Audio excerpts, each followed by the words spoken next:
Good morning friend. आप लोग सब कैसे हैं? आशा करता हूँ आप लोग सब ठीक ही होंगे। तो आज फिर से हम आ गए हैं आप लोगों के लिए लेके सी टेट का जो जनवरी 2021 में आया था, ठीक है। तो सी टेट जनवरी 2021 में जो पेपर आया था उसका आज हम आप लोगों के लिए लेके आए हैं। सी टेट जनवरी 2021 में जो पेपर हुआ था PYQ क्वेश्चन है, जो डेट देखिए 31/1/2021 में आया हुआ है। और यह SST के लिए, ठीक है, SST सोशल साइंस के लिए पेपर 2 में जो क्वेश्चन आया, तो यहाँ पे देख लीजिए, यहाँ से लेके यहाँ तक जो सामाजिक विज्ञान में जो क्वेश्चन आया था 2021 में PY क्वेश्चन, आज हम उसका सॉल्यूशन करने वाले हैं। इससे पिछले मैंने बहुत सारा 18 का, 19 का, 21, 20 तक का कंप्लीट करवा दिया। तो जो कभी CDP, SST, हिंदी, इंग्लिश सब का करवा दिया। तो जो नहीं देखे तो वो आप जाकर वहाँ जरूर देख लीजिएगा। तो आज हम लोग चलिए ज़्यादा लेट नहीं करते हैं। तो जो कोई भी सीटेट का तैयारी करते हैं, जो 2025 में एग्जाम देना चाहते हैं, तो उनके लिए क्या है, PYQ क्वेश्चन बहुत ज़्यादा इंपॉर्टेंट है। इसलिए हम आप लोगों के PYQ क्वेश्चन करवाएंगे विद एक्सप्लेनेशन के साथ।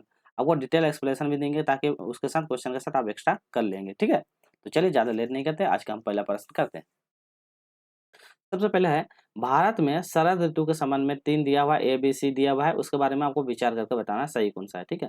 पहला बोला है, इस मौसम के दक्षिण पश्चिम मानसून के नाम से जाना था। तो ये पहले शरद ऋतु के बारे में बोल रहा है, तो दक्षिण, इसको शरद ऋतु को दक्षिण पश्चिम मानसून के नाम से जाना था, पहला ऑप्शन बोला है, ठीक है। दूसरा ऑप्शन बोलता है, इस मौसम में पवन बंगाल की खाड़ी तथा अरब सागर की ओर बढ़ती है, ये पूछा है। और तीसरा बोलता है, यह मौसम मानसून में आने आने तथा आगे बढ़ने का मौसम है। तो बताइए, आप तीन तीन ऑप्शन है, आप उसमें से देख के बताइएगा जल्दी, ठीक है। हम जल्दी जल्दी करेंगे और उसके बाद आगे निकलते जाएंगे। अब जितना जल्दी हो सके आप उसको बनाने की कोशिश कीजिए, ठीक है।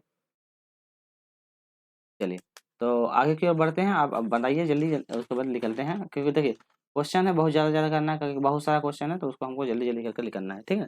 चलिए, तो आगे बढ़ते हैं, आंसर देख लेते हैं।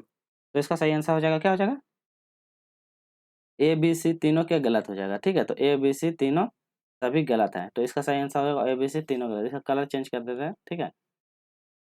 चलिए, तो ये क्या है, तीनों गलत है। अब देखिए क्यों गलत है।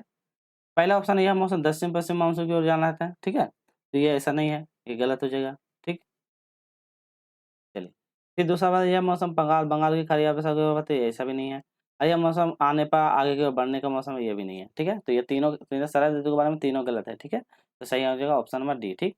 चलिए अगला क्वेश्चन देते हैं, क्वेश्चन नंबर 32। इसमें बोलता है, निम्न में से कौन सी नदियाँ सुंदरबन डेल्टा का निर्माण करते हैं। बताना सुंदरबन डेल्टा कहाँ पे सुंदरबन डेल्टा निर्माण करते हैं, तो कहाँ है, वेस्ट बंगाल में, ठीक है। तो याद रखिएगा, पहला ऑप्शन है गंगा एवं ब्रह्मपुत्र नदी, ऑप्शन नर्मदा तथा तापी नदी, ऑप्शन महानदी या गोदावरी, ऑप्शन कृष्णा और कावेरी नदी। चलिए बताइए, तो इसका सही आंसर क्या हो जाएगा, ऑप्शन नंबर ए, क्या है, गंगा और ब्रह्मपुत्र नदी का निर्माण करती है। तो सुंदर नदी कहाँ, गंगा और ब्रह्मपुत्र नदी का निर्माण करती है, ठीक है। देखिए कुछ कुछ जहाँ क्वेश्चन का लगेगा कि आपको बताना है, तो उसको और बता देते हैं। तो पहले बता था सुंदरबन डेल्टा। सुंदरबन डेल्टा क्या है, भारत तथा बांग्लादेश में स्थित है। तो यह भी याद रखें, भारत और बांग्लादेश के बीच में स्थित है। और विश्व का सबसे बड़ा नदी डेल्टा, तो याद रखिएगा सबसे बड़ा, ठीक है। तो विश्व का सबसे बड़ा नदी डेल्टा है सुंदरबन का डेल्टा, तो ये भी याद रखिए, ठीक है। और यहाँ पे क्या है, यहाँ के नरभक्षी बाघ बंगाल टाइगर के नाम से भी विश्व में प्रसिद्ध है। तो क्या है, ये सुंदरबन डेल्टा बंगाल टाइगर के नाम से भी प्रसिद्ध है। सुंदरबन डेल्टा का निर्माण क्या कह रहा है, गंगा ब्रह्मपुत्र नदी के निर्माण से होता है। तो इतना चीज आपको इसके बारे में फैक्ट याद रखिएगा, ठीक है। चलिए, बस स्पेस नहीं इसलिए नहीं लिख रहे हैं, आप खाली उसको सुन लीजिएगा, ताकि एग्जाम में इससे कभी क्वेश्चन आए तो बना लीजिएगा, ठीक है। ए भी दिया गया है, उसके आधार पर पहचान करना है। पहला हुआ वायुमंडल के बारे में बोला है, अंतरिक्ष में प्रवेश करने वाली उल्का पिंड इस परत में आकर जल जाती है, ये पूछा है। और इस परत पर बढ़ते ऊंचाई के साथ तापमान घटता है। तो ये से कौन सा है, क्षोभ मंडल, समताप मंडल, वायुमंडल, मध्य मंडल। चलिए बताइए, चलिए, तो सही आंसर क्या हो जाएगा, ये हो जाएगा कहाँ पे, अंतरिक्ष में आने का उल्का पिंड जलने लग जाती है, तो ऑप्शन नंबर सी मध्य मंडल, ठीक है। तो कहाँ मध्य मंडल, देखिए मध्य मंडल के बारे में जानते हैं। मध्य मंडल का डिस्टेंस कितना होता है, कितना से कितना किलोमीटर है, तो ये भी याद रखिएगा। देखिए टोटल 4 बता देते हैं, ठीक है, पाँचों को 5 बता देते हैं यहाँ पे।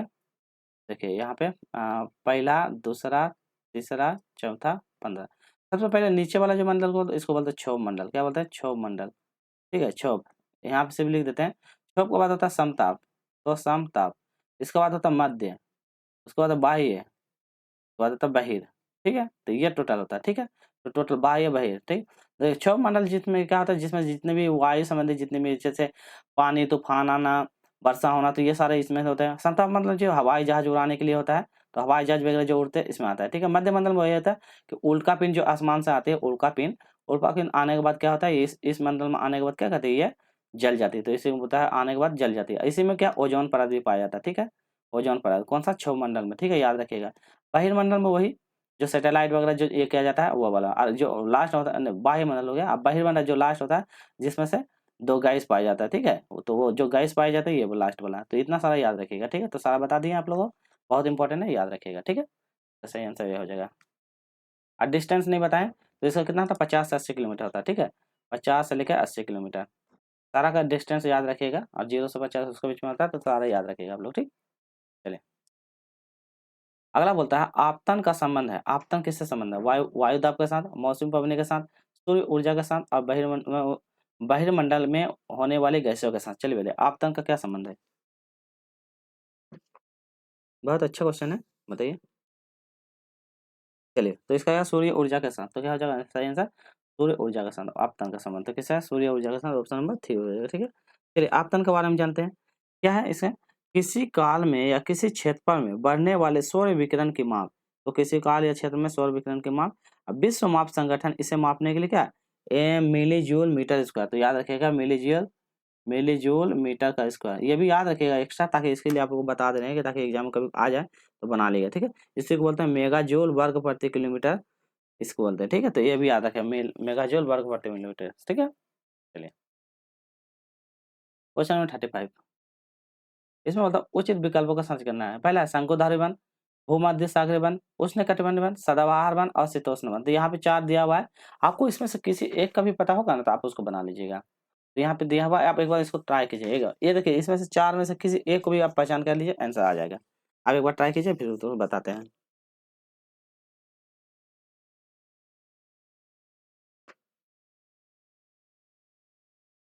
चलिए तो देख लिया शंकुधारी वन बोल रहा है, तो शंकुधारी वन क्या होता है, इसी को देख के बताइए। शंकुधारी वन किस टाइप का होता है वो बताइए। इजी है, बहुत इजी है। चलिए तो अब हम आगे बढ़ें। चलिए तो आगे बढ़ते हैं, ये क्वेश्चन नंबर कितना है, क्वेश्चन नंबर, चलिए तो क्वेश्चन नंबर था, ठीक। चलिए तो इसका सही देखिए शंकुधारी वन, तो शंकुधारी वन क्या होता है, एक प्रकार के ड्री कास्ट वाले वन होता है, ड्री कास्ट बोलता है, एक प्रकार का नरम कास्ट वाले। तो शंकुधारी वन क्या है, नरम कास्ट बोलता है। ए का 3, ए का 3 कहाँ कहाँ पे है, देखिए ए का 3 यहाँ पे है। अब बी का 4, बी का 2, तो बी का है भूमध्य सागर वाला है ना, तो क्या बोलता है भूमध्य सागर, मतलब भूमध्य सागर। तो बी का क्या है, भूमध्य सागर क्या, महाद्वीपों का पश्चिम, तो भूमध्य सागर महाद्वीपों का पश्चिम, तो बी का 4। देखिए बी का 4, ए का 3, बी का 4, ए का 3, बी का 4, तो ये वाला है भूमध्य पश्चिम वाला में हो जाएगा, पश्चिमी दक्षिणी वाला भूमध्य सागर। फिर चलते हैं, देखो फिर जैसे तुमको नहीं पता है तो ये वाला देख ले, शीतोष्ण सदाबहार। शीतोष्ण मतलब क्या, ठंडा, तो डी का 1, तो शीतोष्ण मतलब क्या, महाद्वीप के पूर्वी वाले क्या है। उष्ण कटिबंधीय सदाबहार, इससे तो बहुत लोगों को पता हो जाएगा, क्या होता है ये डी कास्ट वाले होते हैं, तो सी का 2, तो डी कास्ट वाले। देखिए उष्ण कटिबंध में डी कास्ट वाले होते हैं, और ये नरम कास्ट वाले होते हैं, 2 बस शंकुधारी याद रहेगा, नरम कास्ट वाले, तो आराम से इसको बना लीजिएगा, ठीक है। इसका कुछ एग्जाम्पल भी बता दें क्या, ताकि एग्जाम में कभी-कभी इससे आता है या नहीं तो बोलिएगा तो हम बता देते, चलिए कुछ-कुछ बता देते हैं। चलिए, तो इससे हम ना कुछ आपको बता ही देते हैं, क्योंकि देखिए इससे क्वेश्चन बहुत ज़्यादा इंपॉर्टेंट बनता है, तो इसीलिए हम आपको बता दे रहे हैं। ताकि थोड़ा-सा टाइम लगेगा, बट इससे क्वेश्चन कर लीजिएगा, एग्जाम में कभी आएगा। देखिए टोटल बोलेगा वन का कितना प्रकार होता है, 5 प्रकार होता है, ठीक याद रखिएगा 5 कौन-कौन था? पहला उष्णकटिबंधीय सदाबहार वन, यहाँ पे जैसे शंकुधारी वन दे दिया, उष्णकटिबंधीय सदाबहार वन दे दिया, शीतोष्ण बहार दे दिया, 3 ठो दे दिया। फिर उष्णकटिबंधीय पर्णपाती वन होता है, शीतोष्ण दे दिया। फिर शीतोष्ण के साथ भी पर्णपाती वन होता है, और एक होता है शंकुधारी वन, ठीक है? तो ये टोटल इतना प्रकार होता है। अब जैसे शंकुधारी वन, शंकुधारी क्या होता है, सबसे अत्यधिक ऊंचाई में होता है, जो गोल-गोल टाइप का नहीं होता उस टाइप का, ये उस टाइप का होता है, ठीक है? इसका कुछ-कुछ जैसे एग्जाम में जैसे अखबार का पेपर बनाना है, अखबार का पेपर हमसे बोल दे रहे हैं, ठीक है? अखबार का पेपर जो बनाते हैं, कागज बनाते हैं, ठीक है? तो ये सब बनाने में इसका यूज़ करते हैं, और ये क्या है नर्म कास्ट वाले होते हैं, जस्ट अभी बताया था नर्म कास्ट वाले सदाबहार वन होते हैं, ठीक है? इसी से क्या आता है, माचिस का पैकिंग, ठीक है? माचिस का पैकिंग का तिल्ली बॉक्स, माचिस का जो बॉक्स वगैरह बनता है, तो इसी में बनता है, ठीक है? शंकुधारी वन में, शंकुधारी का समझ, ठीक? जैसे शंकुधारी का पेड़, तो कभी-कभी पूछ देता है पेड़, जैसे चीड़ का पेड़, ठीक है? तो याद रखिएगा चीड़ का पेड़, देवदार का पेड़, तो ये शंकुधारी वन का एग्जाम्पल है, ठीक है? तो इतना याद रखिएगा। जानवर में बोल देगा तो ध्रुवीय प्रकार का भालू पाया जाता है, रजत प्रकार का लोमड़ी पाया जाता है, ठीक? चलिए हम चलते हैं, फिर उसमें चलते हैं शीतोष्ण पर्णपाती वन। शीतोष्ण पर्णपाती वन है यहाँ पे, सदाबहार वन है ना, तो चलिए सदाबहार वन का थोड़ा सा एग्जाम्पल देखते हैं। शीतोष्ण सदाबहार वन, देखिए शीतोष्ण सदाबहार वन क्या है, जो तटीय वाले क्षेत्रों में पाया जाता है, ठीक है? वैसे तो जैसे कहाँ-कहाँ पाया जाता है, जैसे दक्षिण अफ्रीका में, ठीक है? दक्षिण अमेरिका में, दक्षिण चीन में, दक्षिण पूर्व में, तो ये वाला, ठीक है। और ये क्या, दृढ़ और मुलायम प्रकार के होते हैं, तो ये भी याद रखिएगा, दृढ़ और मुलायम प्रकार के। जस्ट अभी यहाँ पे देखें, यहाँ पे दिख रहा है दृढ़ और मुलायम प्रकार के होते हैं, तो याद रखिए। जैसे कि इसका पत्ता क्या था, हमेशा सालों भर भरा हुआ, मतलब ये कभी खत्म ही नहीं होता, तो याद रखिएगा इसका पत्ता हमेशा साल भरा, इसका क्या दृढ़ और ये तरह का होता है, ठीक है। इतना हो गया। चलिए फिर उसके बाद देख लेते हैं कुछ पेड़, जैसे कि और क्या बोला, भूत पिपली वनस्पति वन ना, तो उसको छोड़ देते हैं। जैसे उष्णकटिबंधीय पर्णपाती वन, पर्णपाती वन कभी-कभी एग्जाम में पूछा जाता है, जैसे पर्णपाती वन, ठीक है, पर्णपाती वन एग्जाम में याद रखिएगा। पर्णपाती वन, पर्णपाती से कभी-कभी एग्जाम में पूछता है, तो इसलिए बता देता हूँ। पर्णपाती वन में जो होता है ना, जो मानसूनी वन होते हैं, ठीक है। और ये पत्ते क्या दशा अपना मतलब साल भर में पत्ती गिरा देते हैं, जैसे कि कौन सागवान का भी हो जाएगा, पर्णपाती में सागवान हो जाएगा, नीम हो जाएगा, शीशम हो जाएगा, मजबूत प्रकार का, इससे लकड़ी बनता है, ठीक है। तो याद रखिए, और इसका उपयोग क्या, लकड़ी, टेबल, फर्नीचर आदि बनाने में पर्णपाती वन का इस्तेमाल करते हैं, ठीक। तो ये भी याद रखिए। सदाबहार वन, सदाबहार वन क्या होता है, ऐसा वन जिसमें क्या कहता है, मतलब जो भूमध्य रेखा का जो रहता है ये, तो यहाँ कर्क रेखा और मकर रेखा के जो बीच में पाया जाता है, ठीक है, ऐसे वन को, ठीक है। तो ये वाला वन को भी याद रखिएगा आप लोग। चलिए इतना हो गया। चलिए आगे बढ़ते हैं, इसलिए आपको बता दिए ताकि कभी क्वेश्चन आ जाता हो। चलिए थोड़ा फास्ट करेंगे हम लोग, ठीक है। दिए गए दोनों कथन दिए, उसमें उचित कथन देना। पहला, सहारा रेगिस्तान का, सहारा रेगिस्तान एक समय में पूर्वतः हरा भरा था, ठीक, सही बोला। सहारा की गुफाएं से प्राप्त नदियां मगर हाथी के शेष पशुओं और बकरियों को दर्शाते, तो ए गलत है, बी सही है। ए सही है परंतु बी गलत है, ए और बी दोनों सही है, और ए बी दोनों गलत है। चलिए बताने की कोशिश कीजिए जल्दी, और फिर हम लोग आगे की ओर लिख लेंगे, तो इसलिए ये सब याद रखिएगा। चलिए तो हम लोग आंसर की ओर बढ़ते हैं, सदाबहार वन के बारे में। और टाइम दें, तो चलिए ये क्या है, ये दोनों सही है, ये भी सही है और ये भी सही है, तो क्या हो जाएगा, ए और बी दोनों सही है, तो ए भी दोनों सही है, ठीक है। तो ऑप्शन नंबर सी हो जाएगा, ठीक है। चलिए अगला क्वेश्चन कहते हैं डॉल्फिन, डॉल्फिन के बारे में जानते हैं। और सदाबहार वन के बारे में कुछ बता दें क्या, कि नहीं बताएं। ऐसे तो कुछ ज़्यादा इंपॉर्टेंट नहीं, सहारा रेगिस्तान के बारे में जानवे कहता है, हरा भरा था और उस समय जो पशु में पहले पाया था। तो डॉल्फिन में दिए गए विकल्प बताना। गंगा और ब्रह्मपुत्र नदी के अलावा गंगा ब्रह्मपुत्र नदी के अलवन जल में डॉल्फिन पाई जाती है, मतलब नमक वाले जल में, ठीक है। डॉल्फिन अभ्यारण्य बिहार के राज्य में अवस्थित है, और डॉल्फिन को अवस्थित है जल की शुद्धता का पता चलता है। चलिए आपके पास ऑप्शन दिया हुआ, ऑप्शन पढ़िए। ए बी तीनों सही है, ए और सी सही है परंतु गलत है, बी सी सही है परंतु ए गलत है, और ए भी सही है परंतु सी गलत है। चलिए बताइए क्या हो जाएगा, बताइए डॉल्फिन के बारे में। तो क्या है तीनों, ये गंगा के नमक वाले एरिया में पाए जाते हैं, ठीक है। ये डॉल्फिन अभ्यारण्य बिहार में भी स्थित सही है, और ये डॉल्फिन का शुद्धता का नमक का मतलब पानी का पता चलता है, तो तीनों सही है, ऑप्शन नंबर ए सही हो जाएगा, ठीक। चलिए जो इंग्लिश से बनाते हैं ना, तो यहाँ इंग्लिश है वो, इंग्लिश देखिएगा, हिंदी इधर है। बायोगैस अनिवार्य रूप से निम्न में से किनका मिश्रण, तो बायोगैस मीथेन और कार्बन डाइऑक्साइड, मीथेन और नाइट्रोजन, मीथेन और हाइड्रोजन, मीथेन और हीलियम। चलिए बताइए बायोगैस के बारे में तो आपको पता ही है किससे बनता है। चलिए तो हम लोग आंसर क्यों बढ़ते हैं, मीथेन और कार्बन डाइऑक्साइड। सही आंसर ऑप्शन नंबर ए मीथेन और कार्बन डाइऑक्साइड। तो बायोगैस के बारे में जानेंगे, मीथेन और कार्बन डाइऑक्साइड। बायोगैस में क्या होता है, ये सौर ऊर्जा और पवन ऊर्जा की तरह ही क्या एक प्रकार नवीकरण स्रोत है, तो याद कीजिएगा ये नवीकरण स्रोत है, याद रखिए नवीकरण, ठीक है। या सौर ऊर्जा पवन ऊर्जा की तरह, तो मतलब ये क्या है, मतलब बायोगैस कभी खत्म नहीं होने वाला गैस है, इसे बोलते हैं नवीकरण। नवीकरण मतलब वैसा होता है जिसको कभी खत्म नहीं करते हैं। एक का मिश्रण है जिसमें क्या ऑक्सीजन अनुपस्थिति और जैविक सामग्री का विघटन से बनता है। बायोगैस कैसे बनता है, जो गोबर वगैरह जो है ना उसी से, जो मतलब जीव जंतु उसका जो जैविक अपशिष्ट बचता है उससे बनता है, ठीक है। तो ये भी याद रखिएगा, ठीक है। जैसे इसका मुख्य घटक को है मीथेन, ठीक, तो मीथेन कितना 55 टू 75% पाया जाता है, तो ये भी रखिएगा। जो है ना मीथेन, मीथेन के साथ जो मैंने बताया था, मीथेन में 55 टू 70% जो है एक प्रकार ज्वलनशील है। तो कार्बन डाइऑक्साइड बोलेगा तो 25 टू 50%। कार्बन डाइऑक्साइड कितना मात्रा, 20 से लेकर 55%, ठीक है। तो इतना मीथेन का बताया 55 टू 70, मीथेन सबसे ज्यादा, और ये बहुत ज्वलनशील होता है, तो याद रखिएगा। चलिए अगला चलते हैं, क्वेश्चन नंबर 39। संसाधन के बारे में ए बी पे विचार करना है और सही उत्तर देना है। सभी संसाधन का आर्थिक मूल्य होता है। समय और प्रौद्योगिकी के दो महत्वपूर्ण कारक है जो पदार्थ के संसाधन में परिवर्तित कर सकते हैं, तो आपके पास ऑप्शन ए गलत बी सही है। ए सही परंतु बी गलत, ए बी दोनों सही है, बी सही व्याख्या करता है, और ए बी दोनों सही है परंतु बी सही व्याख्या नहीं करता। चलिए बताइए।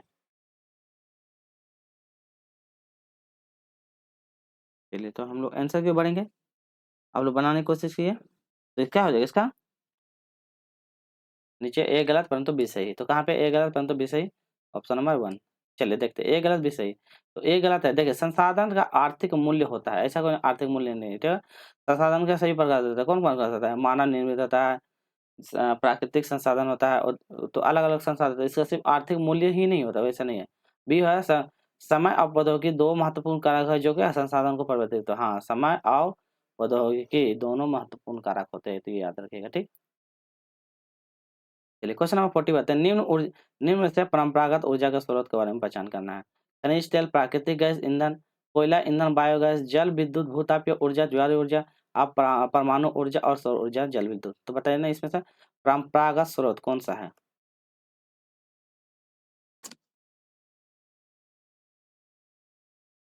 चलिए तो क्या हो जाएगा इसका सही आंसर? खनिज तेल, प्राकृतिक गैस और ईंधन। तो याद रखिएगा परंपरागत स्रोत का उदाहरण है, ठीक है? तो खनिज तेल ये सब परंपरागत ऊर्जा का एग्जाम्पल है, ठीक है? चलिए, देखिए परंपरागत स्रोत कौन-कौन सा हो जाएगा, ठीक है? तो उसके बारे में भी जान जाते हैं जो मतलब कि कोयला और बिजली के माध्यम से उपयोग करके प्राकृतिक गैस जैसे कोयला और बिजली के माध्यम से उपयोग करके होते हैं। गैर परंपरागत वह सब स्रोत होते हैं जैसे कि गैर क्या परंपरागत जो कंटिन्यू है, गैर मतलब वही जिसको हम लोग क्या कहते हैं मतलब कि मतलब खुद से बनाते हैं, जैसे कि बनाते हैं, जैसे बायोगैस बना दिए हैं, ज्वारीय ऊर्जा, पवन ऊर्जा, तो ये सब जो होता है परमाणु ऊर्जा, तो ये सब बना के मतलब ये जल्दी समाप्त होने ये वाला सब, ठीक है? तो गैर परंपरागत जैसे पवन ऊर्जा एग्ज़ाम्पल गैर परंपरागत बोलेगा तो पवन ऊर्जा हो जाएगा, ज्वारीय ऊर्जा हो जाएगा, बायोगैस हो जाएगा, ठीक है? और फिर परंपरागत बोलेगा तो कोयला, बिजली ये सब जो इसके अंतर्गत में आता है, ठीक है? चलिए तो आगे बढ़ते हैं। क्वेश्चन नंबर 41 देखते हैं। प्राकृतिक संसाधन के प्रकार और उनके वर्गीकरण का सम्मेलन है। प्राकृतिक संसाधन बताना है। प्राकृतिक संसाधन पहले मैंने पिछले बार में बता दिया था, ठीक? पहला वितरण और प्रयोग के आधार पे बताना है कि वितरण और प्रयोग के आधार पे किसका यूज़ किया जाता है। उद्गम का और वितरण के आधार पे बताना है। उसके बाद लास्ट है भंडारण का आधार। तो 4 है दिया हुआ तो किसको-किसको मतलब अरेंज करना है वो वाला।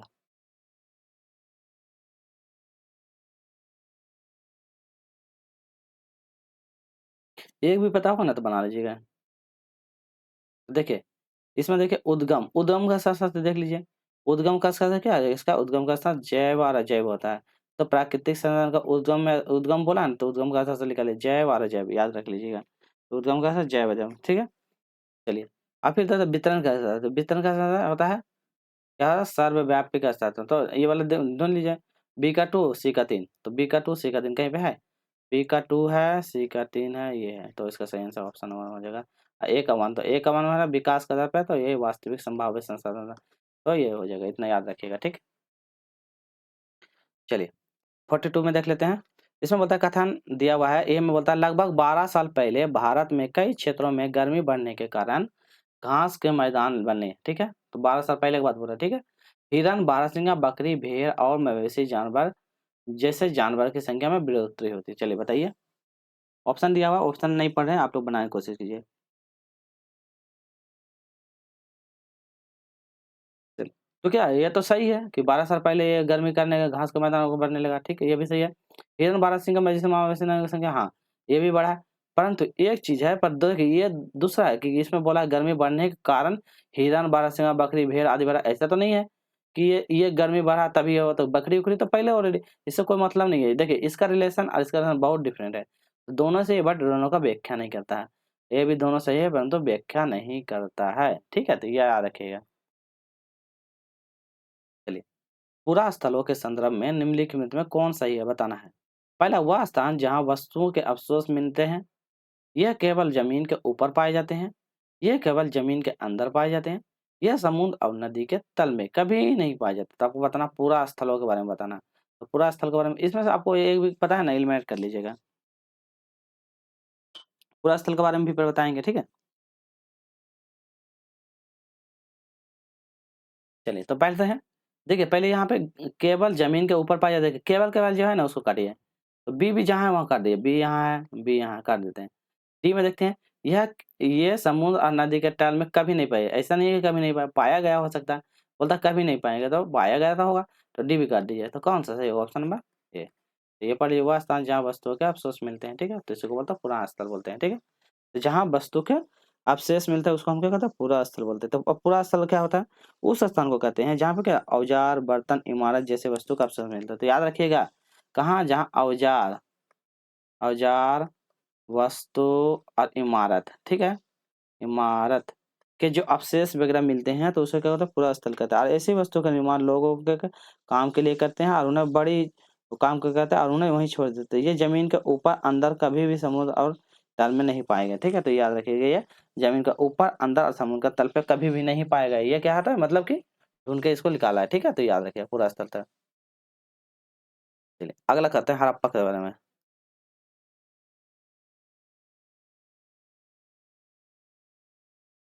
चलिए हड़प्पा के बारे में पहले है, पत्थर के मुहरे पाए गए, पीले रंग के डिजाइन किए गए थे, लोहे की बनी तकलियां थी और सोने के बर्तन पाए गए थे। तो आपको बताना है हड़प्पा के बारे में, लोग लोग बनाते थे तो क्या बनाते थे उसके बारे में पूछा है। आपके पास ऑप्शन बनाने की कोशिश कीजिए।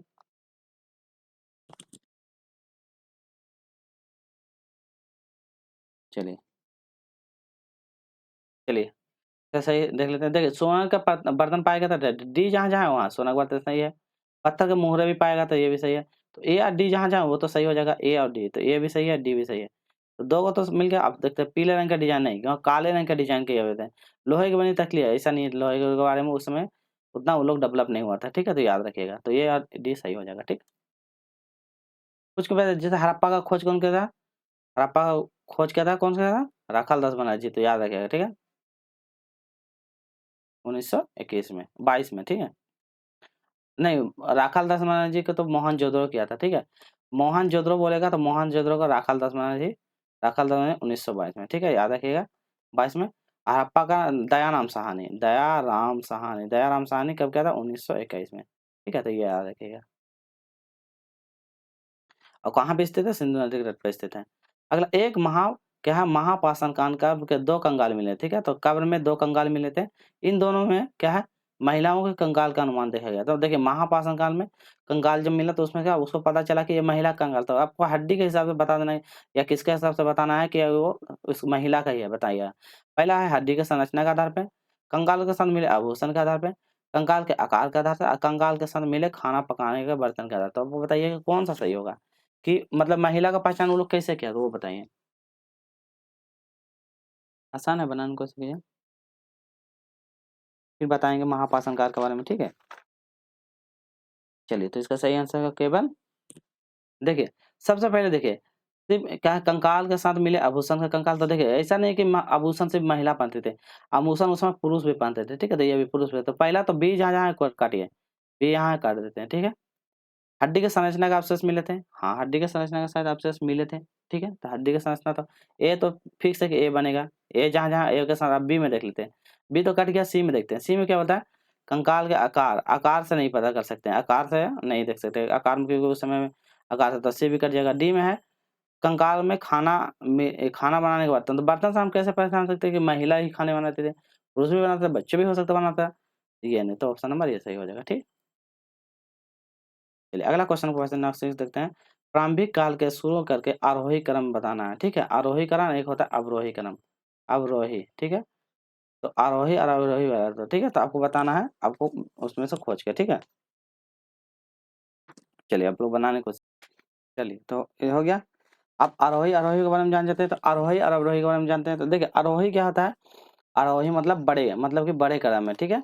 और अवरोही मतलब छोटे क्रम में, ठीक है। तो याद रखिए बढ़ते क्रम में आपको बताना है। पहला है वेद की रचना की शुरुआत हुई थी, महापाषाण काल का निर्माण हुआ था और ईमान गांव में किसान निवास करते थे। चलिए बताइए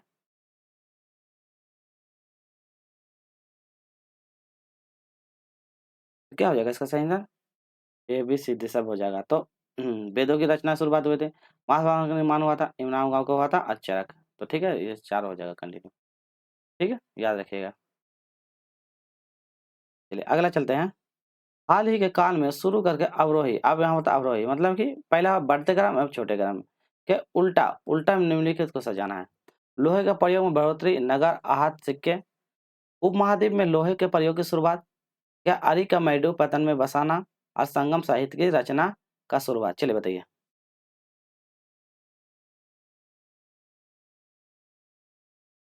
चलिए तो क्या हुआ, अवरोही क्रम में बताना मतलब छोटे क्रम में, ठीक है। तो पहले क्या हो जाएगा छोटे क्रम में, सबसे पहले ये सी। तो सी कहाँ पे है, देखिए सी, डी भी है, सी के साथ डी।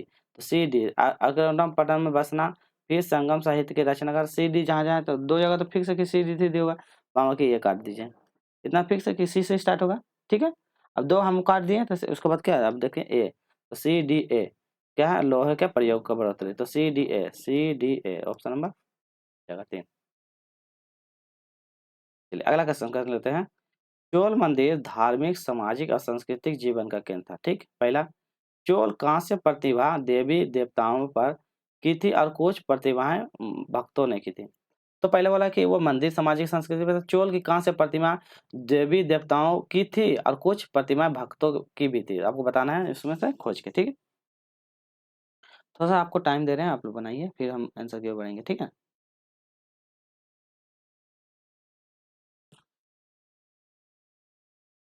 चलिए, तो आंसर की ओर हम लोग बढ़ते हैं। तो क्या हो जाएगा, ए बी दोनों सही है, किंतु ए का स्पष्टीकरण बी नहीं है। दोनों सही है पर स्पष्टीकरण नहीं है। देखिए, चोल मंदिर धार्मिक, सामाजिक, संस्कृति का जीवक कहता है, ये भी सही है। और चोल में कहाँ से प्रतिमा मूर्ति की देवी थी, परंतु कुछ प्रतिमाएं भक्त भी थी, ये दोनों सही है। बट ये दोनों में डिफरेंट है, ये उसका इसका मतलब ये दोनों मिलता जुलता नहीं है, इसलिए ठीक है। चलिए 50 में चलते हैं। कथन दिया हुआ है, दिल्ली के सुल्तानों के समय त्वारिख के लेखकों ने, अच्छा चोल के बारे में कुछ आया है तो कुछ चोल के बारे में थोड़ा सा बता देते हैं। चोल क्या है, प्राचीन भारत का एक राजवंश था, याद रखेगा, प्राचीन भारत, सबसे प्राचीन भारत का राजवंश था। और यह जिसका संस्थापक कौन था, विजयपाल, याद रखिएगा विजयपाल। तो चोल का संस्थापक कौन है, विजयपाल। कब किया था, 850 से लेके 78 ईसा पूर्व में। कब, 850 से लेके 871 ईसा पूर्व में, ठीक है। तो याद रखिए 850 से 871 के ईसा पूर्व में, ठीक, इतना भी याद रखिएगा। और चोल मंदिर क्या था, निर्माण मंदिर धारे का उसी के बारे में होता है, देवी देवता के बारे में, भक्तों के बारे में ये थी, ठीक, तो याद रखिएगा। अगला चलता है, दिल्ली के सुल्तानों के समय त्वारिख, त्वारिख के लेखकों को जन्मदिन, अधिकार और लिंग भेद पर आधारित आदर्श समाज व्यवस्था बनाए रखने की सलाह दी। उनके विचार से सारे लोग सहमत होते थे। चलिए बताइए, इतना आसान क्वेश्चन है, देखिए। तो क्या हो जाएगा, देखिए पहला बोलता उनके विचार से, देखो वो जब ये सब करते हैं तो उनके विचार से सब सहमत नहीं थे, तो बी जहाँ गलत है तो बी को गलत कर दीजिए। बी गलत है, बी गलत है, ये सही है पर बी गलत है, तो ये सही हो जाएगा, ठीक। तो ये सब भी आप लोग याद रखिएगा, क्योंकि देखिए उससे रिलेटिव है, कुछ कुछ तो याद है। अब आया मुगल के बारे में, ठीक है। तो मुगल के बारे में जब आया है तो मुगल के बारे में हम लोग थोड़ा सा जान जाते हैं, ठीक है ना। तो मुगल के बारे में थोड़ा सा जान लेते हैं। चलो आगे आगे आते हैं, मुगल के बारे में आ गया है क्वेश्चन इसके बारे में, तब चलिए जानते हैं। रजिया ने अपने अभिलेखों में अपना नाम पुरुषों जैसा लिखाकर पुरुष होने का भ्रम किया था, पहला ऑप्शन। त्वारिखा के लेखक सामाजिक लिंग भेदभाव के आधार पर बनाए रखने पर तर्क दिया और पुरुष स्त्री में श्रेष्ठ होते हैं, ये बोला है। तो त्वारिखा के लेखक बताए थे कि पुरुष जो होता है स्त्रियों से श्रेष्ठ होते हैं। तो ये बताना है, आपके पास दिया हुआ है तो आपको बताना है कि कौन सा सही हो जाएगा। पहला तो गलत है, रजिया रजिया नहीं था, कौन थी, एक राजकुमारी थी जो कहाँ की थी, कर्नाटका की राजकुमारी थी, राजकुमारी कुंवर देती करके कुछ नाम थी, ठीक है। वो भ्रम पैदा किया था, रजिया नहीं की। तो पहला तो ए गलत हो जाएगा, ए गलत वाला को ढूंढिए, ए गलत, ठीक है। किंतु बी सही है। बी देखिए, त्वारिका लिखा सही बोला था कि लिंग भेदभाव के आधार पर यह तर्क दिया कि पुरुष स्त्रियों की तुलना में श्रेष्ठ होते हैं। हाँ ये सही है कि वो लोग तर्क दिया था, तो ये सही हो जाएगा, ठीक है। चलिए तो इतना आप लोग याद रखिएगा कि वो तर्क दिया था, ठीक है। चलिए आगे बढ़ते हैं, क्वेश्चन नंबर ये वाला है, ठीक है। अकबर जहांगीर के बारे में। तो अकबर जहांगीर और शाहजहां ने सुलह कुल की सर्वशांति का विचार का शासन का सिद्धांत दिया था। विभिन्न धर्मों से जुड़े व्यक्तियों के साथ विचार विमर्श अकबर की समझ बनी थी, जो विद्वान धार्मिक रीति रिवाजों और महापंथों पर बल देते थे, ये अक्सर कट्टरवादी होते थे। चलिए आपको बताइए, यहाँ पे दिया हुआ है, बताइए।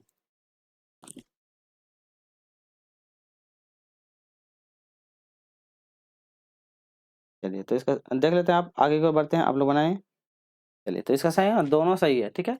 क्या हो जाएगा, ए बी दोनों सही है और दोनों का कारण भी सही है, तो ए बी दोनों सही है, ठीक है। ये हो जाएगा, ठीक। चलिए, अब मुगल साम्राज्य के बारे में, जब जैसे अकबर जहाँ शाहजहाँ के ये दोबारा ना सुलह कुल की जो ये था, ये उनका विचार शासन काल का सिद्धांत बनाया था, ये सही है। विभिन्न धर्मों से जुड़े व्यक्तित्व पर विचार रखते थे। अकबर की समझ यह थी कि विद्वान धार्मिक रीति रिवाज और मतों पर बल दें, ठीक है। और अकबर क्या कट्टरवादी होते थे, ठीक है। अकबर क्या कट्टरवादी थे, ये भी याद रखिएगा आप लोग। चलिए अगला क्वेश्चन 52 में देख लेते हैं।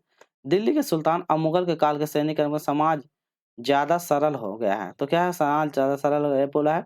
और जनजातीय समाज कई असमानता वर्गों में विभाजित नहीं था। तो बताइए कौन सा सही होगा?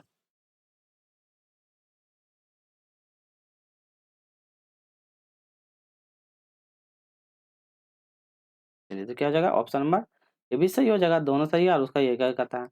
तो ये क्या है, सैनिक समाज में ज़्यादा सरल थे और जनजातीय समाज कई असमान वर्गों में विभाजित नहीं था। ये ठीक है कि असमान भागों में विभाजित नहीं था, ये सब सही हो जाएगा, ठीक है।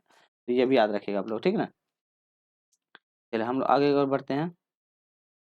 क्वेश्चन नंबर बहादुर शाह जफर के बारे में आते हैं। बोलता है बहादुर शाह जफर ने मुखियाओं और शासन को चिट्ठी लिखकर अंग्रेजों से लड़ने के लिए भारतीय राज्यों को एक संघ बनाने का आह्वान किया था। पहला बोला जब युद्ध चल रहा था, ठीक है, उस समय अंतिम बादशाह जो था बहादुर शाह जफर, वो क्या कहता है अंग्रेजों के लिए क्या कहता है, वो अपने जो उनके चाहते हैं उनको चिट्ठी लिख लिख कर भेजा है और आह्वान किया था, बुलाया था, ठीक है। दूसरा बोलता है बहादुर शाह सभा 1857 के बगावत में अपने समर्थन देने के लिए फैसले स्थिति और रातों रात पीड़ित के बागवातियों के पक्ष में बदल दी थी। तो ये बोलता है कि बताइए आप इसको मैं उनके सही कौन सा होगा।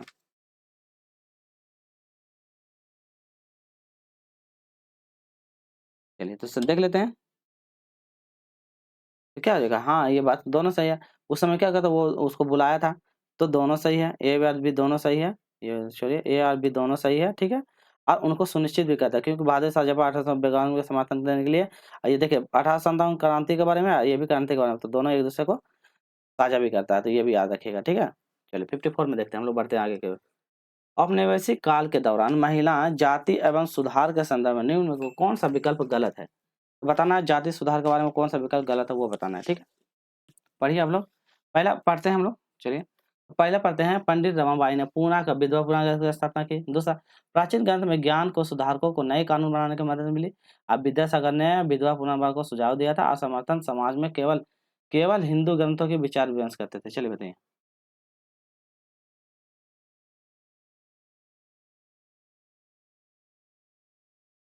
चलिए तो हम लोग आगे बढ़ते हैं, आंसर के निकलते हैं। चलिए तो क्या है इसमें, क्या पता गलत पूछा है ना, तो गलत ये वाला गलत है। क्या देखिए जहाँ केवल है प्रार्थना समाज केवल हिंदू ग्रंथों के विचार विमर्श करते हैं, ये है गलत है। पंडित रमाबाई ने विधवा ग्रंथ में ये स्थापना की, सही बात है। प्राचीन ग्रंथ में ज्ञान सुधार करके नए कानून बनाया गया था। विधवा विधान सभा का सुझाव दिया था, विधवा विधान सभा का सुझाव दिया, तो ये सारा किया था, ठीक है। तो ये भी आप लोग याद रखिएगा, ठीक है। चलिए आगे बढ़ते हैं हम लोग।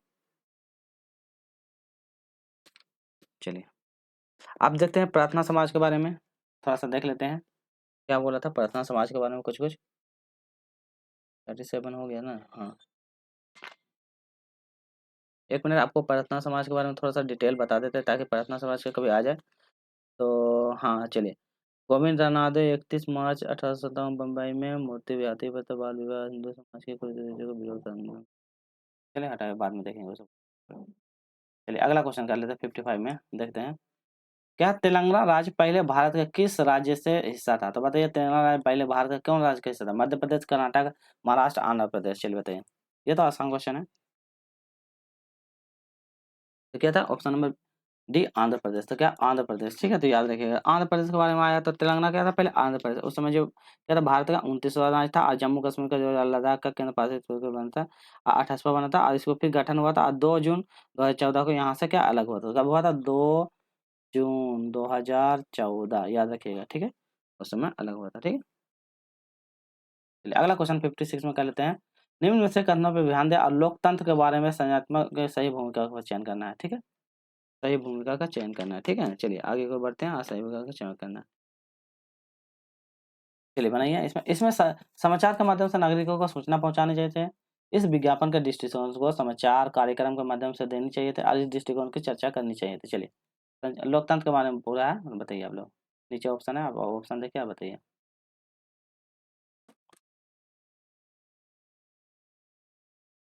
चलिए तो क्या हो जाएगा केवल ए और सी, ए और सी, ठीक है। तो ए और सी इसका सही जवाब हो जाएगा, ठीक है। तो इसमें क्या संचार के माध्यम से नागरिकों को सूचना पहुंचाया जाता था, हाँ ये सही है। और इसमें इसमें हर दृष्टिकोण की चर्चा करनी चाहिए थी, ठीक है। देखिए इसमें विज्ञापन को समाचार के कार्यक्रम को माध्यमता देना चाहिए, ऐसा नहीं है, ठीक है। तो ये चीज़ के बारे में याद रखिएगा, ठीक। चलिए हम लोग आगे को बढ़ते हैं। हो गया ये कंप्लीट। चलिए अगला क्वेश्चन कर लेते हैं यहाँ से। निम्न में से कौन सा विज्ञापन रूढ़िवादी चित्रण जेंडर स्टीरियो का उदाहरण नहीं है?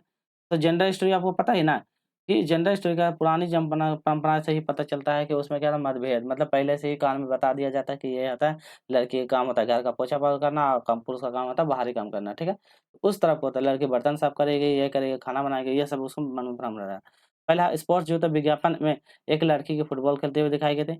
चाय के विज्ञापन में एक माँ का सुबह चाय बनाते दिखाया गया। लिपस्टिक के विज्ञापन में एक महिला मेकअप करते हुए दिखाया गया था और गाड़ी के विज्ञापन में एक महिला को पति द्वारा ऑफिस दफ्तर छोड़ना जाना जाएगा। बताइए इसमें कौन सा सही हो जाएगा? को नहीं पूछा है ना, तो कौन सा हो जाएगा? ऑप्शन नंबर ए। तो स्पोर्ट्स के जूते के विज्ञापन में एक लड़की फुटबॉल खेलते हुए, तो ये नहीं होगा। लड़की फुटबॉल तो नहीं खेलती, खेलता कौन है फुटबॉल? पुरुष खेलता है, तो इसमें ये वाला बोलता नहीं है, तो ये वाला है नहीं दिखाया गया, तो ये वाला दिखा दिया गया, तो यही इसका स्टेरियो का गलत हो जाएगा। ठीक, अगला क्वेश्चन कर लेते हैं, क्वेश्चन नंबर 58। दिए गए लक्षण में ए बी के आधार पर बताना है, महाद्वीप के बारे में बताना है। ठीक है, यह विश्व का सबसे छोटा महाद्वीप है, जो क्या पूरी तरह से दक्षिण गोलार्ध में स्थित है। इसे क्या है, द्वीपीय महाद्वीप भी कहा जाता है। पहले अंटार्कटिका, ऑस्ट्रेलिया, दक्षिण अफ्रीका और अफ्रीका। चलिए बताइए, फिर आगे को हम लोग बढ़ेंगे।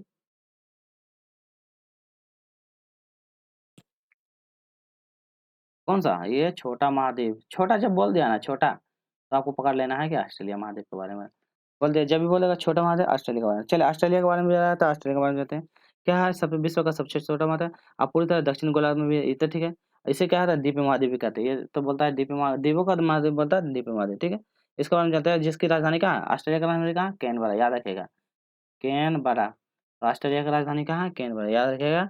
और क्या है, इसका भूभाग रेगिस्तानी में अर्ध शुष्क है, तो याद रखेगा। ठीक, चलिए अगला, सौर मंडल के बारे में बताते हैं। सौर मंडल से हम जैसे-जैसे सूर्य की ओर दूर जाते हैं, तो हम सूर्य से जैसे-जैसे दूर जाते हैं, क्या होता है? ग्रह और सूर्य के चारों ओर परिक्रमा करने की अवधि बढ़ती है। ग्रह और सूर्य के चारों ओर एक परिक्रमा करने की अवधि घटती है। ग्रहों का आकार क्रमशः घटता है। सूर्य के बहुत नजदीक के ग्रह गैस आदि तरल पदार्थों से बने होते हैं, और सूर्य से बहुत दूर स्थित ग्रह चट्टानों से बने होते हैं। चलिए बताइए।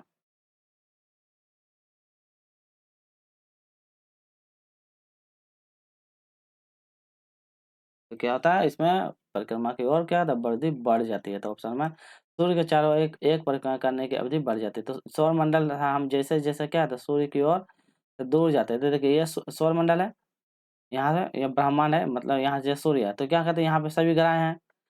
कौन सा? बुध है, शुक्र है, पृथ्वी। तो जैसे जैसे इससे दूर जाते हैं, तो क्या कहते हैं, परिक्रमा करने की अवधि क्या बढ़ जाती है, क्योंकि ये मान लो नजदीक है तो जल्दी पूरा कर लेगी। जैसे जैसे ज्यादा दूर होते जाएगा, उसकी अवधि बढ़ती जाएगी, बढ़ती जाएगा, बढ़ती जाएगा, तो इस तरह होता जाएगा। ठीक है, तो वही बोलता है कि सौरमंडल से दूर जाते हैं हमारी अवधि बढ़ती जाएगी। ठीक, तो याद रखिएगा। चलिए, सौरमंडल के बारे में आ गया, तो उसके बारे में थोड़ा सा बता दीजिए। जैसे बोलेगा आंतरिक ग्रह, तो आंतरिक में कौन कौन? आंतरिक होता है, एक बाहरी होता है। ठीक है, आंतरिक। तो आंतरिक में कौन सा है? जैसे आंतरिक ग्रह में कौन देगा? बुध, शुक्र, पृथ्वी और मंगल। ठीक है, याद रखिए, बुध, शुक्र, पृथ्वी, मंगल। और वायु बोलेगा बृहस्पति, अरुण, वरुण और यूरेनस। तो ये सब सब याद रखिएगा, ये 4 ग्रह हैं। ठीक है, अरुण, वरुण, वो सब जो होता है बाह्य ग्रह होता है। ठीक है, तो ये तो याद रखिएगा सब। क्वेश्चन 16, कल्पना करें कि यदि पृथ्वी अपने कक्ष पर समतल की ओर नहीं झुकी होती, तो अपने कक्ष में समतल की ओर नहीं झुकी हुई रहती, तो बताना है। प्रदीप वृत्त और देशांतर रेखाएं एक दूसरे से मिल जाती। प्रदीप वृत्त और अक्षांश रेखाएं एक दूसरे से मिल जाती। किसी क्षेत्र विषय में कोई मौसम परिवर्तन नहीं होता, और किसी क्षेत्र विषय में ज्यादा मौसम परिवर्तन होता है। तो बताइए क्या नहीं होगा? कल्पना कीजिए, आप बनाइए। थोड़ा सा आपको टाइम देंगे, क्योंकि आप लोगों को भी टाइम जरूरी है बनाने के लिए। ठीक है, चलिए, तो इसका सही मतलब 1 और 3 को सकते हैं, तो ए और 3। तो ए और 3 सही है। तो अब देखते हैं ए, क्या है, प्रदीप देशांतर रेखा के एक दूसरे को मिल जाएगी। ठीक है, आशी में बोलता है किसी क्षेत्र विशेष में कोई मौसम संबंधी परिवर्तन नहीं होगा, तो ये चीज सही है। ठीक है, तो झुक जाती है, तो यही वाला होता है, कोई भी मौसम संबंधी परिवर्तन नहीं होगा यदि झुक जाती है। तो ठीक है, तो ये भी आप लोग याद रखिएगा। ठीक है, चलिए, इतना हो गया, आगे बढ़ते हैं हम लोग।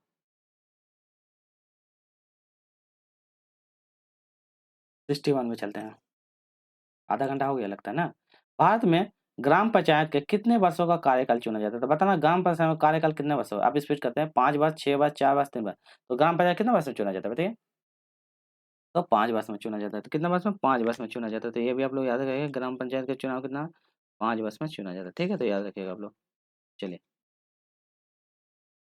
हम लोग आगे को बढ़ते हैं। और जब ग्राम पंचायत आया, तो ग्राम पंचायत के बारे में बताते हैं। तो ग्राम पंचायत एक राजस्व व्यवस्था निचला स्तर का होता है, इसका कार्यकाल 5 वर्ष का होता है, और एक ग्राम पंचायत की संख्या 5 वर्ष के आधार पर ही चुनाव किया जाता है। ठीक है, अगला है मुखिया। ये मुखिया बोलते हैं। पुलिस थाने के प्रभारी के पद को क्या बोलते हैं? तो पुलिस थाना में जो प्रभारी है, उसका पद नाम को क्या बोला जाता है? स्टेशन हाउस अफसर, पुलिस अध्यक्ष, अफसर on special duty, home inspector. चलिए बताइए, तो क्या बोलते हैं इसको? स्टेशन हाउस अफसर बोलते हैं। तो स्टेशन हाउस अफसर ऑप्शन नंबर 1 हो जाएगा। ठीक है, चलिए अगला चलते हैं। हिंदू उत्तराधिकार अधिनियम 2005 के संशोधन में किसका मुहैया क्या मुहैया करवाया गया था? ये हिंदू उत्तरदायित्व अधिनियम जो आया था 2005 में, ठीक है। अल्पसंख्यक समुदायों को धार्मिक विद्यालय खोलने का अधिकार दिया था।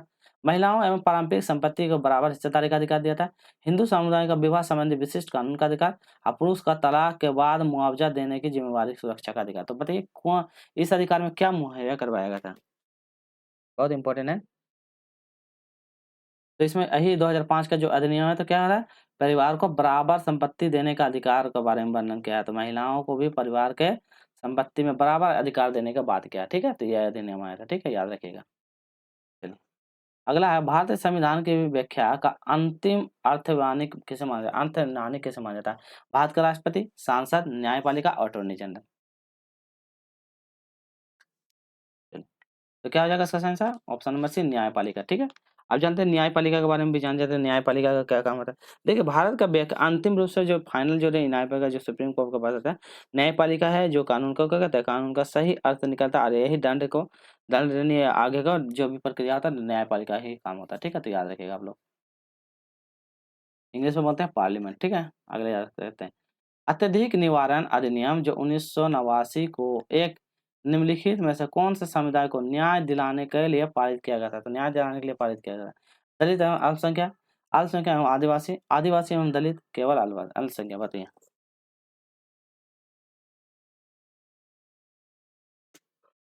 चलिए तो होता है आदिवासी और दलित के लिए। तो क्या हो जाएगा? आदिवासी और दलित के लिए। तो याद रखिएगा आदिवासी और दलित के लिए, ठीक है। चलिए हम लोग आगे की ओर बढ़ते हैं। चलिए यहाँ पे है ऐसी राजनीतिक व्यवस्था जिसमें एक से ज्यादा स्तर की सरकार हो उसे हम क्या कहते हैं? एक से ज्यादा स्तर की सरकार को क्या बताएं? तो क्या कहते हैं? उसे संघवाद कहते हैं। एक से ज्यादा वर्ग के स्तर को संघवाद। धर्मनिरपेक्ष, उदारवादी, गणतंत्र ये सब नहीं होगा। तो एक से ज्यादा सरकार को संघवाद कहते हैं, ठीक है। चलिए अगला कहते हैं निम्नलिखित में कौन सी नीति सामाजिक न्याय को प्रोत्साहित करती है? सरकारी नौकरियों को सूचीगत दलित जाति के उम्मीदवार को आरक्षण देना, न्यूनतम मेहनताना नागरिकता पारित करना। तो बताने इसमें कौन सी नीति सामाजिक न्याय को प्रोत्साहित करती है? चलिए चलिए तो हम लोग आगे की ओर बढ़ते हैं, देख लेते हैं इसका सही आंसर क्या हो जाएगा।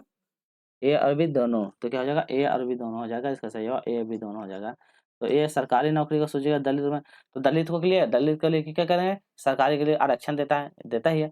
और न्यूनतम में हमारा कानून पारित भी करता है। तो न्यूनतम में आने के लिए देता है कि हाँ पर डे के एक आदमी को 300 रुपये पैसा मिलना चाहिए।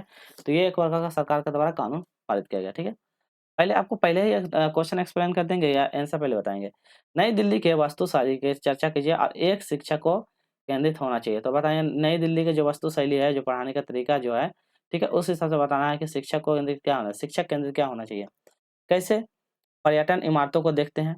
इमारत को कैसे दूर कैसे देखा जाना चाहिए, उसकी शैली पुरानी दिल्ली की शैली से कैसे श्रेष्ठ है और कैसे यह ब्रिटिश महत्व और विस्मय का भाव पैदा किया था, इसके बारे में बताइए।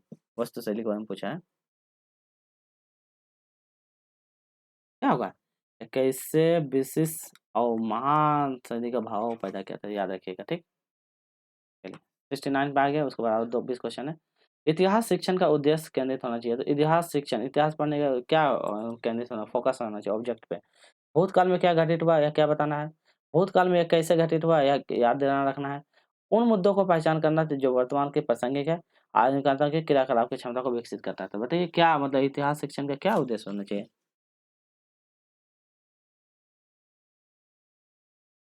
तो क्या हो जाएगा? ये वाला ऑप्शन नंबर सी हो जाएगा। उन मुद्दों की पहचान करना जो वर्तमान में क्या है? प्रासंगिक है। तो यही है इतिहास। तो इतिहास का शिक्षण का उद्देश्य है उसी की पहचान करना जो वर्तमान में संगीत है, ठीक है। तो याद रखिएगा ये इसे जिसको पहचान करना है, ठीक। चलिए आगे की ओर बढ़ते हैं। क्वेश्चन नंबर 70, ठीक।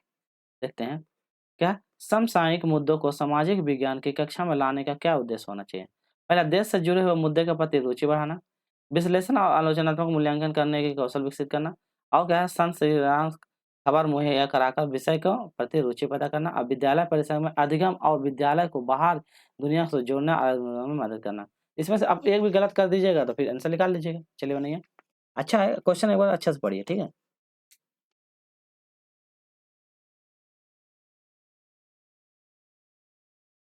चलिए, तो देखिए यहाँ पे पहले ये सी वाला काटिए। देखिए सनसनी खबर मुहैया कराकर विषय के प्रति रुचि पैदा करना है। देखिए किसी के प्रति रुचि पैदा करना ही है, तो सी जहाँ जहाँ को काटिए। सी खत्म, सी खत्म, सी खत्म। तो इसका आंसर ऑप्शन में है। तो देखिए नेगेटिव काट दीजिए, बाद में पॉजिटिव की ओर निकल जाइए आप लोग। ऐसा भी कर सकते हैं आप, ठीक है। चलिए क्या है, सामाजिक विज्ञान की कक्षा में समानता पर चर्चा करने का क्या उद्देश्य है? अधिगमताओं के साथ गरिमा से जुड़े हुए मुद्दे को संबोधित करना, समानता के बारे में बोलता है, ठीक है? सभी को समान अधिकार, सभी का सम्मान करने के प्रति अधिगमकर्ताओं को संवेदनशीलता बनाए रखना। और तीसरा बोलता है, संविधान का परिलक्षणों और मूल्यों पर आधारित होना चाहिए। और चौथा, यह समाज की हर तरह का अंतर असमानता की ओर ले जाता है। तो आपको इसमें से एक भी नेगेटिव काटिएगा तो पॉजिटिव की ओर बढ़ जाइएगा। चलिए, अब नेगेटिव काटने की कोशिश कीजिए।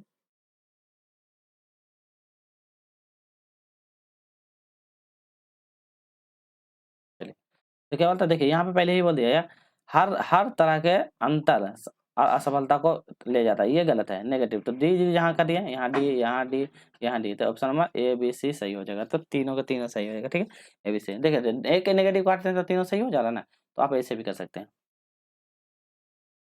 शिक्षा और समाज की व्यापक विविधता को संबोधित करने के लिए सामाजिक विज्ञान शिक्षक को चाहिए। तो सामाजिक विज्ञान का मतलब विविधता के बारे में जो बताया है, ठीक है? डाइवर्सिटी के बारे में बता रहा है। डाइवर्सिटी मतलब भाषा, विचार के आधार पे अलग-अलग, भाषा विचार के अनुसार वो अलग होना, बस डाइवर्सिटी बहुत ज़्यादा इंपॉर्टेंट है।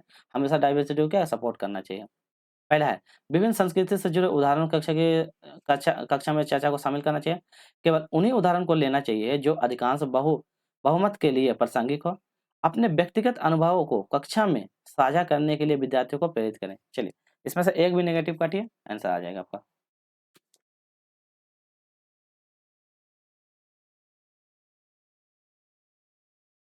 देखिए, बी में क्या, केवल, ये पूछ दिया ना, तो बी गलत है। बी जहाँ का काटिए, यहाँ यहाँ करता हूँ, तो ये सही होगी।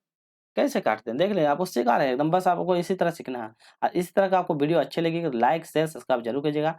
हम आपको पूरा कंप्लीट सेटेड करवाएंगे, ठीक है? तो इसी तरह का देखिए, हम बता ट्रिक बता रहे हैं, एग्जाम में इसी तरह करना है। जैसे कैबेट कर दिया और काटिए। सामाजिक विज्ञान का आकलन को बल देना चाहिए, इसीलिए पीवाईक्यू कीजिए ताकि आपको इससे पूरी तरह से नॉलेज हो जाए, ठीक है?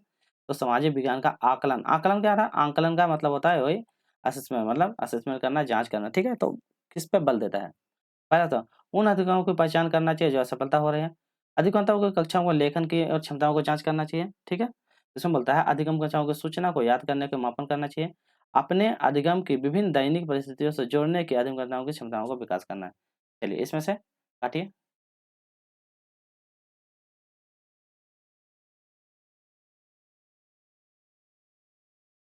दूसरे है, अपने अधिगमकों को विभिन्न दैनिक परिस्थितियों के साथ जोड़ने अधिगमों की क्षमता को मूल्य करना चाहिए, तो ये होता है, ठीक है? चलिए, अगला क्वेश्चन पढ़ते हैं। द्वितीयक स्रोत है, तो आपको बताना द्वितीयक स्रोत कितना बार बताए हैं।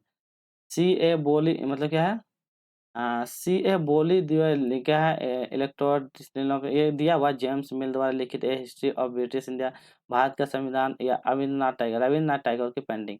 तो इसमें से द्वितीयक स्रोत, देखिए प्राथमिक स्रोत होता है जो खुद से रिसर्च करके, खुद से जांच करके, खुद से वहां जाके ढूंढ के कोई चीज अपने से लिखता है, तो उसको बोलता है प्राथमिक स्रोत। द्वितीयक स्रोत मतलब जो पहले से है उसको क्या मॉडिफाई करके, ये करके, वो करके, बनावटी बनावटी करके उसको ला देता है, तो उसको बोलता है द्वितीयक स्रोत। चलिए, आप बताइए, इतना तो बता दिया, बनाने की कोशिश कीजिए।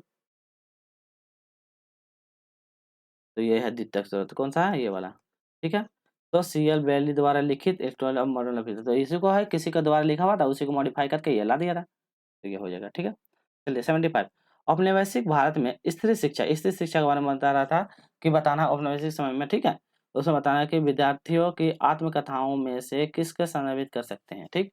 ताराबाई शिंदे की कृति द्वारा ये पुरुष तुलना दी थी।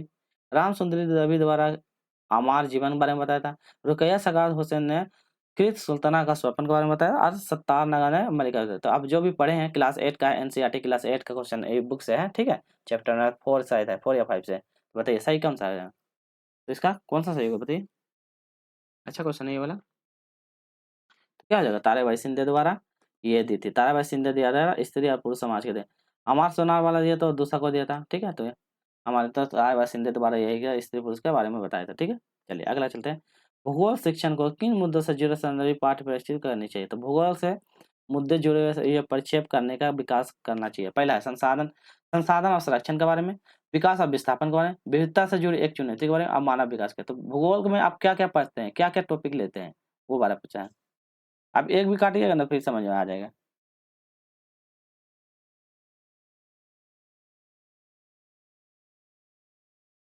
चलिए, तो देखिए यहाँ पे है विविधता। विविधता हम किस में पढ़ते हैं, पॉलिटी में पढ़ते हैं। तो पॉलिटी में पढ़ते हैं, सी जहाँ है काटिए।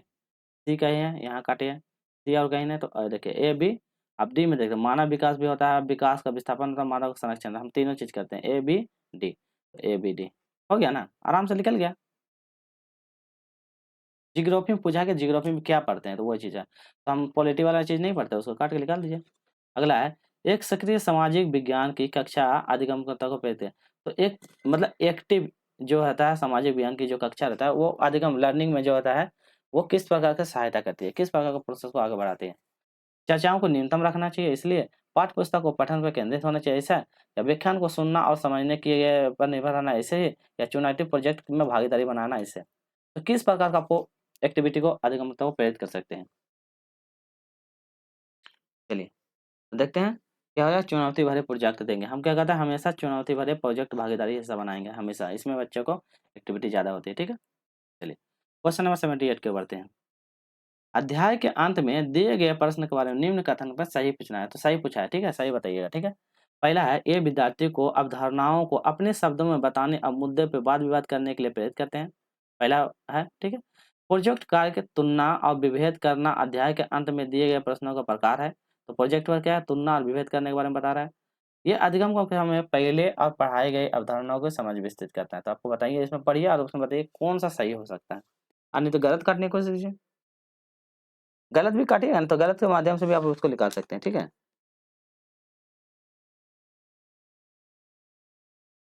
चलिए, देखते हैं। तो देखिए, पहला सी वाला पढ़िए, ये अधिगमकर्ता में कक्षा के पहले पढ़ाई के पहले और बाद वाली अवधारणाओं की समझ को विस्तृत करते थे, ये नहीं। क्या बोलता है, अध्याय के अंत में प्रश्नों के बारे में कौन-सा कथन सही पूछा है? तो ये पहले और बाद वाला को विस्तृत करता है, ये नहीं। तो सी जहाँ है उसको काटिए, सी गलत, सी गलत, सी गलत, तो ए और बी सही हो जाएगा। तो इसका सही आंसर होगा ऑप्शन नंबर ए, बी सही हो जाएगा, ठीक है? तो ए, बी सही हो जाएगा, ठीक है? तो इस तरह का आपको काटना है। सामाजिक विज्ञान और राजनीतिक विज्ञान पाठ्य पुस्तक, तो सामाजिक और राजनीतिक विज्ञान का जीवन पाठ्य पुस्तक क्या है? तो सामाजिक और राजनीतिक मुद्दे परिभाषा एक दूसरे मतलब विवरण दिया गया है, दोनों का विवरण दिया हुआ है। संस्थाएं और प्रक्रियाओं को ऐसे चित्रित किया गया है जैसे कि वो उसी तरह से कार्यान्वित है जैसे संविधान में उनकी कल्पना की गई है, ठीक? लोगों व क्षेत्रों के जुड़े विभिन्न ठोस उदाहरण को प्रस्तुत किया गया है। बताइए।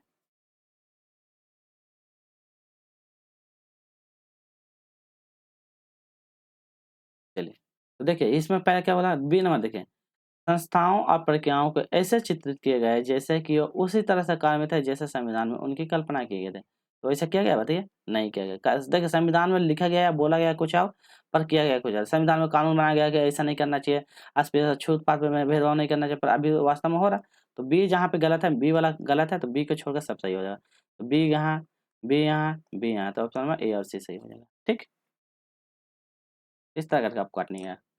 चलिए, डॉक्टर डॉक्टर भीमराव अम्बेडकर को क्या है, कोरेगाँव जाते हुए अनुभव वर्णन करते हैं कि एक शिक्षक पूछते हैं, क्या आपको लगता है स्टेशन पर लोगों ने डॉक्टर भीमराव अम्बेडकर और उनके भाई के प्रति भेदभाव किया होगा? वो एक दूसरे मतलब प्रश्न करता है, ठीक है?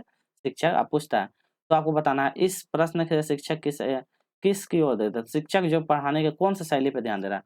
अनुभव की तुलना कर रहा है, परिस्थितियों का अनुमान लगाना कर रहा है, कारण और प्रभाव के बारे में पता चल रहा है, या परिस्थिति के बारे में परिकल्पना कर रहा है? तो आपको इसको पढ़िए और इसको बताइए। तो क्या कर रहा है ये, उस समय की जो परिस्थिति है उसका क्या कर रहा है, अनुमान लगाने की कोशिश कर रहा है, तो उस समय की अनुमान लगा रहा है, ठीक है? तो यही होगा। चलिए 81 देख लेते हैं। अगला है, क्या है बाज़ार? बाज़ार क्या है, विषय का परिचय देने के लिए कौन-सी शिक्षण शास्त्र विधि सर्वोत्तम? तो बाज़ार का आपको एग्ज़ाम्पल दें, मान लीजिए स्कूल में आप बच्चा लोग को पढ़ा रहे हैं। पढ़ाने के दौरान क्या है, आपको बाज़ार टॉपिक आ गया, तो आप टॉपिक के लिए आप किस प्रकार के एग्ज़ाम्पल देंगे? पाठ्य पुस्तक में पठन और चर्चा करवाना, एक दुकानदार को कक्षा में साक्षात्कार के लिए आमंत्रित करना, अब विभिन्न प्रकार के बाजार के मुद्दों को दिखाना और मानचित्र में स्कूल के आसपास के बाजार को इंगित करना। तो किससे आप करेंगे? क्या करेंगे हम? एक क्या करेंगे, दुकानदार जो है उसको हम लाएँगे और उसको क्या करेंगे, चित्रित करेंगे, तो वो ऑप्शन नंबर बी हो जाएगा, ठीक है? तो उसको लाके हम बताएँगे ताकि बच्चे उसको देख के उससे रिलेटिव जल्दी करेंगे। जो चीज़ करवाएँगे रियल करवाइएगा ना, वो ज़्यादा बच्चे पे असर पड़ता है, ठीक है? यही है ईश्वर की महिमा, इसीलिए दूषण है भीतर, दूषित है काया भीतर से, इसमें कोई भ्रम ना रखना। माहरी चोखा का है यह कहना। एक शिक्षक के तौर पर आप इस कविता का विश्लेषण और अधिगम की चर्चा को कैसे करेंगे? तो ये कविता दिया हुआ है, इसका आप विश्लेषण करेंगे और अधिगम का चर्चा कैसे करेंगे, ठीक है? डिस्कस कैसे करेंगे, इंटरेस्ट कैसे लाएँगे, उसके बारे में बताएँ। पहला है, मानवीय शुद्धता को जन्म को निर्धारित देगी। मानवीय शुद्धता हम जो काम करते हैं उसे निर्धारित देती है। मानवीय शुद्धता हमारे विचार और विश्वास को निर्धारित करती है। मानवीय शुद्धता को ईश्वर की कृपा से पाया जा सकता है। तो ये है टॉपिक और इसमें ये उसका हिंदी है, तो उसमें से बताता है कि ये कैसे चर्चा करेगा, कैसे है हिंदी उसके बारे में बताएं। तो क्या होगा, मानवीय शुद्धता विश्वास को हमारे कैसे विचार को निर्धारित करती है, ठीक है। देखिए हमारी क्या था, मानव की शुद्धता, ठीक है, मानवीय शुद्धता हमारे जितना मन का जो शुद्धता जितनी अच्छी होगा हमारे उस हिसाब से हमारे विचार अब विश्वास में निर्धारण होते हैं।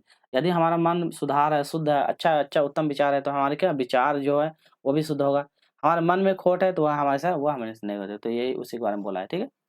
चलिए 83 में तो सामाजिक विज्ञान की पाठ्य पुस्तक उच्च प्राथमिक स्तर पे केंद्रित होती है। तो सामाजिक विज्ञान है उसके बारे में बता पाते हो, तो उच्च प्राथमिक स्तर पे केंद्रित स्तर पर केंद्रित करता है। पहला, पृथ्वी के जीवन के आवास के रूप में समझा जाना, अपने क्षेत्र और राज्य के देश पर अध्ययन करना, भारत के अतीत और सामूहिक विकास का अध्ययन करना। चलिए बताइए।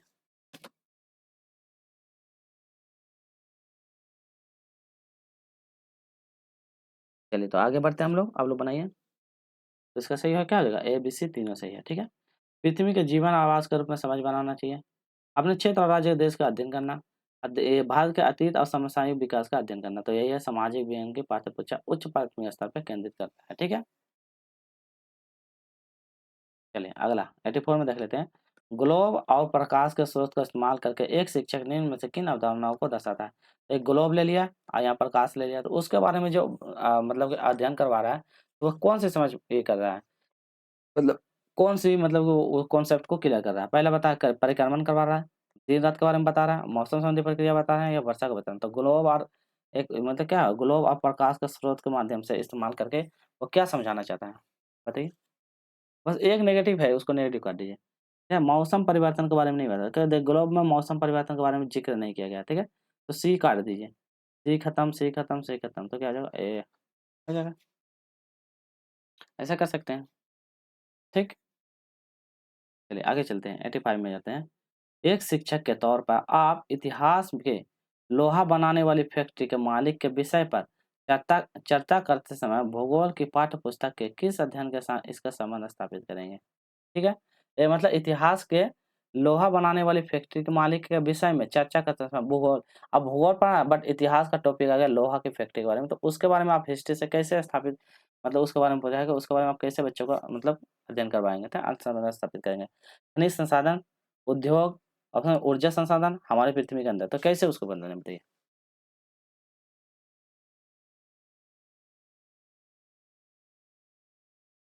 चलिए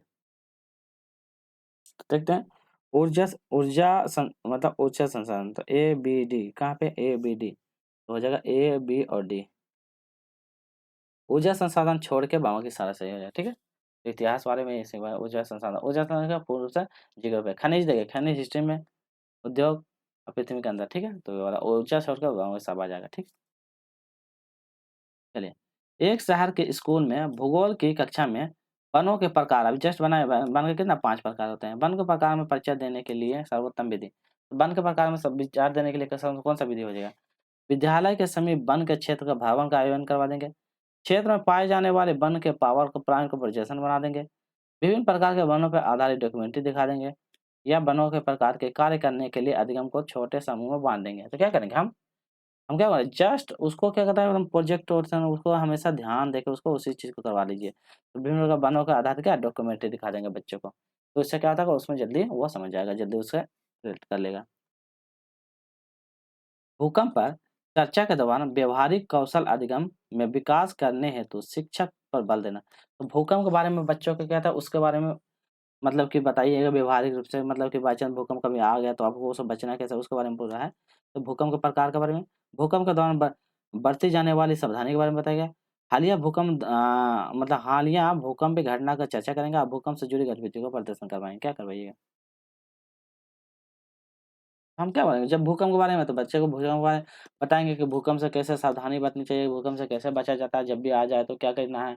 टेबल के नीचे जब ये भूकंप आ जाए तो हमेशा टेबल के नीचे सर को ढक लेना चाहिए, ताकि उसमें मिट्टी-विट्टी मतलब पत्थर-वत्थर उससे ऊपर का कोई सामान ना गिरे, ठीक है? ऐसे। तवा बांध क्षेत्र स्थानीय लोगों को 1990 ठीक है, 90 के दशक में अपने जीवन स्तर से जुड़े कौन-सा अधिकार के लिए संगठित किया था? तो ये बहुत ज़्यादा इम्पोर्टेंट है, कौन-सा संगठन के बारे में? खेती करने का अधिकार, मछली पकड़ने का अधिकार, उद्यान कृषि का अधिकार और व्यावसायिक वन पालन का अधिकार। तो तवा बांध क्षेत्र, ये कौन सा तवा बांध? तवा बांध क्षेत्र जो होता है लोगों के लिए 19 में जीवन प्रमाण के कैसा है, मछली पकड़ने का अधिकार से संबंधित है। ठीक है, तो याद रखिएगा।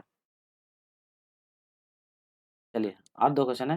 निम्नलिखित में से कौन सी व्याख्या विधि उचित तरीका है? तो बताना कौन से उचित तरीका है। यह लोगों के बीच भेदभाव को बढ़ाता है, यह लोगों के बीच एकरूपता को बढ़ाता है, यह लोगों की विशिष्टता को स्वीकार करता है, यह लोगों के बीच असमानता को स्वीकार करता है। चलिए तो क्या हो जाएगा, ये लोगों के बीच विशिष्टता को स्वीकार करता है। क्या कहता है, यह विशिष्टता को स्वीकार करता है। तो कौन सा व्याख्या विविधता को बताता है, विविधता मतलब विशिष्ट, यह लोगों के बीच विशिष्टता को स्वीकार करता है। ठीक है, आज का अंतिम प्रश्न है। भारतीय लोकतंत्र के संदर्भ में निम्न में से कौन सा कथन गलत है? भारतीय जनता का एक छोटा सा हिस्सा भारतीय स्वतंत्र से पहले की मतदान कर सकता है। स्वतंत्रता के बाद भारत की प्रतिनिधि लोकतंत्र को अपनाया।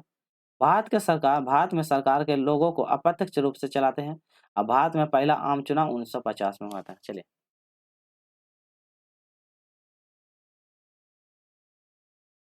क्या जगह सही आंसर हो जाएगा, भारत का चुनाव कब हुआ था? 1950 में हुआ था। ये सही गलत है, कब हुआ था? चलिए अब भारत के चुनाव के बारे में देख लेते हैं। भारत का चुनाव कब होता है, ताकि आप लोग को भी पता चले कि भारत का चुनाव कब हुआ था। ठीक है, चलिए तो देख लेते हैं भारत का चुनाव कब हुआ था। पहला फर्स्ट चुनाव 1951 में हुआ था। तो याद रखिएगा पहला चुनाव कब था, डेट डेट भी याद रखिएगा कब, 25 अक्टूबर, 25 अक्टूबर 1951। ठीक है, तो 1951। दूसरा कब हुआ था, 21 फरवरी, 21 फरवरी 1952। तो 1952 हुआ। ठीक है, तो ये भी आप लोग याद करें। और उसमें से जब चुनाव हुआ था तो हिमाचल प्रदेश के चीनी तहसीलदार में पड़ा था। कहाँ पे, हिमाचल प्रदेश में था, जिसमें से कांग्रेस कितना लाया था, 364 सीट पर जीत हासिल किया था। कितना, 364। और बीजेपी जो है सबसे ज्यादा सीट लाया था कांग्रेस। ठीक है, और बीजेपी के 16 सीट पे जीत लाया था। और उस समय के दूसरी सबसे बड़ी पार्टी थी बीजेपी, पहली पार्टी थी कांग्रेस। ठीक है, और दूसरी वो थे। तो इसका सही आंसर हो जाएगा ये। तो आज का वीडियो आपको कैसा लगा, आपको क्या करना है पता ही है, आपको क्या करना है, वीडियो को लाइक करना है, ज़्यादा से ज़्यादा शेयर करना है, और जो भी नए हैं वीडियो को सब्सक्राइब, ठीक है, सब्सक्राइब करके चैनल को लाइक कीजिए, ताकि आपको इसी तरह का कंटेंट आपको एक्स्ट्रा मिलते रहे। ठीक है, फिर हम कल करते हैं, आज एसएसटी कंप्लीट होगा, फिर करेंगे हिंदी, करेंगे इंग्लिश, करेंगे साइंस, करेंगे सारा चीज़ कर पाएंगे। ठीक है, तो इसी तरह चैनल को लाइक शेयर सब्सक्राइब जरूर कर लीजिएगा। चलिए।